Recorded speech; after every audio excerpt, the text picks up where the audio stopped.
Thank you. Thank you very much. It's a great opportunity, a wonderful opportunity to speak here. I want to thank Doug and all the members of the Caring Center and the video crew for this wonderful chance, because I have the great privilege of presenting information tonight that hasn't really been put out in the public a lot. And it stems from my work as a research scientist. Basically, my work was involved with cloning human muscle cells. I was working with dystrophic patients and taking out human cells and trying to understand what the control mechanisms were that were providing for the pathological expression of the cell. And I was doing this while teaching in medical school, as Doug said. The interesting thing was this: after my years of research, I started to recognize something, that some of our current beliefs and our truths about medicine are actually not very correct at all. That there's a revolution going on in the healthcare area, but it's at the leading edge of research. And where I was working at that end, I found that it really should come down to the people. It's really more important for you to understand, because the information I'm going to present tonight is very, very self-empowering information, because it really reveals that we've had some very assumptions, and I'm going to list them for you. And you know the definition of assume, that we really have been messed up by some ideas that are not absolutely correct. And now if I try to correct them and present them to you with an understanding of how biology works, which is relatively simple because nature is simple in how she does everything, once I explain this, then you really start to see how powerful you have been, but how limited you have been because of alterations in our belief about how powerful we've been. Now, we've held some very important beliefs that have been transmitted from science to the public. And the issue about that is, in converting the scientific information into public words, a lot of the meaning has been shifted around, and it's not exactly the truth. So there's a thing that you've heard about genetic determinism, for example, that you are controlled by genes. And during the first hour of this presentation tonight, what I really want to show you is the other truth, that there is a truth that says that, in fact, that you're not controlled by genes, you're actually controlled by your perceptions of the environment. And as we'll talk about, perceptions mean beliefs. And the significance about this is that when we talk about genes, and we talk about genetic illnesses or genetic predispositions, let me give you an important factoid first. Indeed, there are things called genetic defects, and they affect about 5% of the population. Well, what I'm really trying to address is this: it's the 95% of the population that got here with wonderful genes and were capable in all ways being biologically sound, and yet end up expressing illnesses and cancers and early death and cardiovascular diseases. And there's a tendency, of course, for us to put this emphasis and onus on the genes, but it turns out, no, it really turns out that it's how the genes are selected and rewritten by our belief systems. I was working on cloning these cells, and what I started to recognize was that, because part of my experiment was destroying the DNA and watching the behavior of the cell. And the surprising part is that you can destroy all the DNA and the cell still has a life and it still has behavior. And the belief is, if DNA is controlling the cell, then what's controlling the cell after all the DNA is gone? Well, this is what led me to an understanding of the real brain of the cell, which is what the subject of this movie is going to be about, ultimately. And then basically what I started to recognize was that I got really excited about it, because it's like, oh my God, this is a whole new understanding of science at the time. And I started to go out and lecture about it. And it was real exciting, because the conventional people, my colleagues and peers, all understood it, but they were still wary of it, because we've invested so much money into belief of genes and drugs that it was real hard for them to shift midstream and start to look at other alternative beliefs. And so the significance about it was this, is that for the first 2 years, I was all excited going out, talking to people and telling them about, God, this is great understanding. If you really understand this stuff, how powerful it is on your life and how you can change your life. And then I started recognizing people look at me and go, you know, Bruce, this is a great story, but your life doesn't look so great to me. And I realized the truth, and this was the important part about it, was we think that if we just take this academic information in our head, then all of a sudden our lives are going to change. It's sort of like it's like an academic pill. If I take the pill, I'm going to be better. And I realized at some point, especially when I almost heard myself say to these people, I said, well, do as I say, not as I do. And I realized at some point, well, how can I be talking about this great stuff and yet not applying it to my life? And that's when I realized at some point, I said, okay, let's not talk about this anymore until you go out and actually try to live that way. So the beautiful part about it is now, 15 years into this, it only took me a few months to start to recognize the change, but here's the simple reality. I left a world that if I was going to live in it and give it a title, I would have called it maybe purgatory at best. And now I find myself living in heaven on a day-by-day basis to recognize this, that we have a great influence over the unfoldment of our lives, but we have never really been given clarification of how that influences our lives. And so the significance of this is real in that I can provide you with this information. You can walk away with the information, but there's a point where actually you have to start participating in it, like I had to do it, and start to incorporate it into our lifestyle because we can change belief. What's unusual about these women?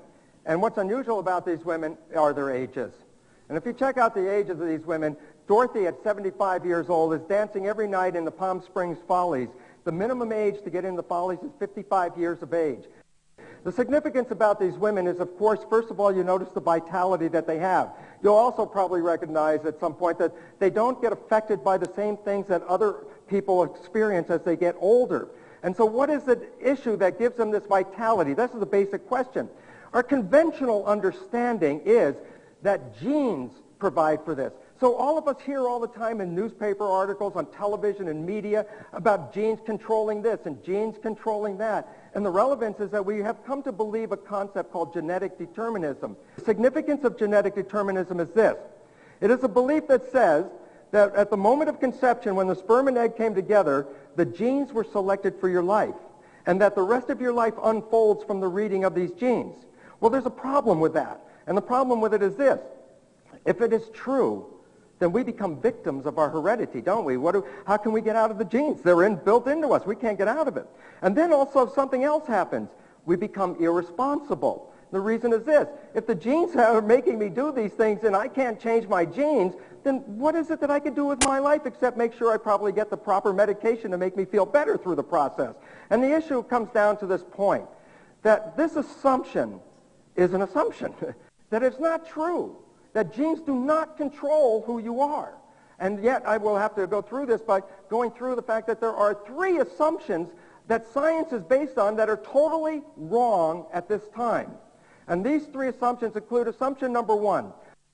This is assumption that says that biological processes employ Newtonian mechanics. What does that mean? It means this. According to a Newtonian world, the Newtonian vision, the universe is a machine, that it's made out of physical parts, and that if you understand how the physical parts interact, you can understand everything about the machine, and that there's no room for energy in there. It's only physical parts. So the relevance is this.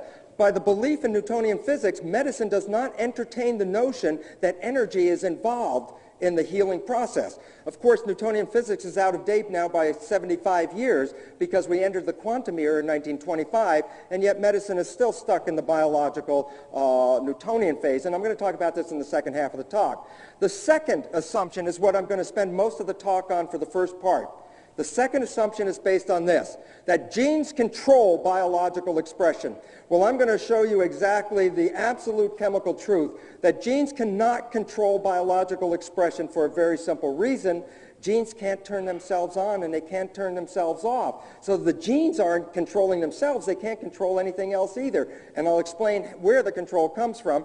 And third, the assumption that Darwinian evolution provided for the existence of the biosphere as we see it. This, again, is another mistake in our assumption, that in fact, that it is not a Darwinian process that got us here. It's more of what we call a Lamarckian process, and the relevance of that is that organisms always match their environment, and as the environments change, the organisms change to adapt to those environments. Well, what does that mean about yourself? What environments are you living in, and what are your belief systems? They become very important because what we find now is that your genes will adapt to your beliefs, and this becomes a very, very critical part of our understanding about life here. So I want to start off with the original mission statement of science, and that was based on a belief before 1600s that God and spirit infused the physical world. And so they had a mission statement. There were scientists before the 1600s, and this was their mission statement: to gain an understanding of the natural order so that we can live in harmony with it. And that was a nice, beautiful concept, that by studying nature, if we see how it all fits together and all the pieces fit together, then maybe we would be able to fit together better in that picture and survive in a much better way than we were doing. And so science's effort was to understand the mechanisms of the universe in regard to the spiritual nature of it. However, around 1600 is when the modern scientific revolution occurred. People like Descartes, people like Isaac Newton got involved, and they looked at the universe and said, you know, there might be a God out there, but we don't need God to explain this because it works like a clockwork mechanism. And that's where Newton got involved, and he, with his mathematics, was able to map out the movements of the planets and the sun. And obviously then he said, look, it's a machine. I can predict everything about it. Well, that then relayed to biology, because when we got to biology, we began to look at the body not from an outside spiritual influence, but we started to look inside the body, because we said the body's a machine, and it's just like the universe. And if we understand the machine, we can fix and adjust the machine. So science took a different approach. Rather than trying to live in harmony with life, this is the mission statement that current modern science is involved with, to obtain knowledge that can be used to dominate and control nature. The point is, at least at the good concept of it is, well, if you got here and you had something defective, or you were unhealthy, or you were getting disease, then if we could control your body, we can control your health and the disease, and therefore we could provide you with health. So basically, you have to dominate and control nature to do this. So the issue is, I mean, first of all, just think of that silly nature that humans are going to control nature. Well, I mean, we always think big, and obviously that's one of the thoughts. And the reality is then, what to control nature is we have to look at the human cell. Here's an important part that I learned from my research on cells and what I used to teach medical students. And that's a very interesting point. You are made out of anywhere from 50 to 70 trillion cells in your body. You're actually a community of cells. I used to clone people's cells, take them out and put them in a culture dish. And sometimes, in fact, many times the cells grew better in the culture dish than they grew in the individual, meaning that the environment was altering the reflection of the cells. Well, here's the point that I was teaching, and it's an important point for you to understand. With all this magnificent machinery that we call the human body, there is no new function that's present in your human body that's not already present in every single cell. You have a digestive system, a respiratory system, an excretory system, a nervous system. So does the cell. And the relevance of that is that by taking the cell apart, we hope to find the nervous system for the simple reason is this. In order to pursue the mission statement of science is what? To control? Well, then we have to look at the organ that controls, and that is the brain and the nervous system. Well, we study the human, but it gets too complex. That's why if we study the cell, it's a lot easier. And so most of the advances in medical science are actually work from studying individual cells, because the function of the cell and the life of the cell is almost identical to us. But how do we understand, how do we attack this problem? How do we go and investigate cells? Well, we use science. The science that we use is Newtonian mechanisms. Remember I said currently biology uses Newtonian mechanisms. Well, there are three aspects of Newtonian mechanisms that are very important. Number one, the belief in materialism. The fact is this, according to Newtonian mechanics, everything that's worth studying is physical, because they don't believe that anything else is out there besides the physical world. It's just parts. So all that matters is matter. So in looking at a body, you look at the parts of the body. Number two, bodies are complex things, and there's a way of understanding complex things, because if you look back at the body and say, how can something work? Look how complex it is, and the answer is, there's an approach in Newtonian mechanics called reductionism.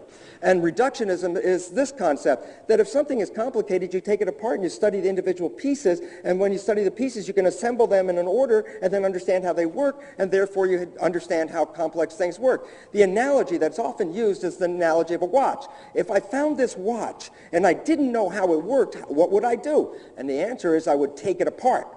And once I take it apart, I start to find that gear A turns gear B, turns gear C, and then I start to create a flow chart. A goes to B, goes to C, to D, etc. And here's the point. If you bring me your watch and it's not working right, then what would I do? I would take it apart, look at all the parts, A, B, C, and D, and if there's a part that's not right or not working right, I can take that part out and replace it with a new part. Well, the relevance is, this is your body, and we can take it apart and look at the pieces. And if your body's not working right, then what will we do? We'll take it apart and put new parts in. And if we put new parts in, then we can control the outcome, and that's called scientist. Basically, my work was involved with cloning human muscle cells. I was working with dystrophic patients and taking out human cells and trying to understand what the control mechanisms were that were providing for the pathological expression of the cell. And I was doing this while teaching in medical school, as Doug said. The interesting thing was this. After my years of research, I started to recognize something, that some of our current beliefs and our truths about medicine are actually... Thank you very much. It's a great opportunity, a wonderful opportunity to speak here.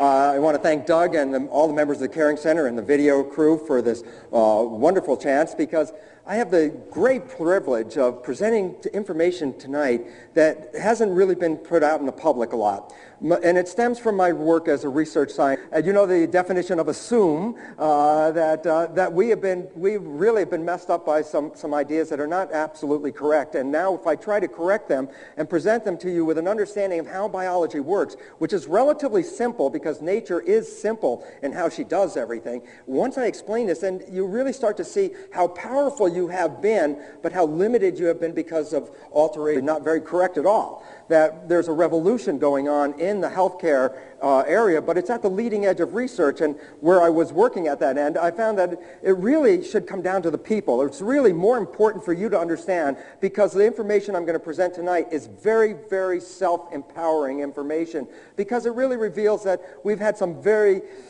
assumptions, and I'm going to list them for you, in our belief about how powerful we've been. That we've held some very important beliefs that have been transmitted from science to the public.